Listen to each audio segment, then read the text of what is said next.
नमस्कार, महाराष्ट्र लाईव्हमध्ये आपलं स्वागत. मी रेश्मा फडतरे.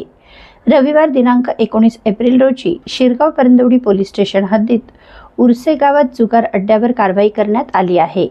याबाबत पोलिसांनी दिलेल्या माहितीनुसार आरोपी हनुमंत विश्वनाथ पावळ वय वर्ष 43, समाधान केरप्पा दूधभाते वय वर्ष 33, वैजनाथ पंडा दूधभाते वय वर्ष 44, सुनील मारुती लोखंडे वय वर्ष 42, सर्व राहणार उर्से तालुका मावळ यांनी आपल्या स्वतःच्या फायद्याकरिता बेकायदा विकार परवाना 3 पाणी पत्त्यावर पैसे लावून जुगार खेळत असताना आपल्या कब्जात 1830 रुपयाची रोख रक्कम व पत्त्याची पाने अशा जुगाराच्या साहित्यासह मिळून आले आहेत. गुप्त बातमीदारामार्फत मिळालेल्या माहितीच्या आधारे संबंधित कारवाई करण्यात आली आहे. पोलीस कॉन्स्टेबल रोशन डोंगरे यांच्या फिर्यादीवरून गुन्हा दाखल करण्यात आला आहे.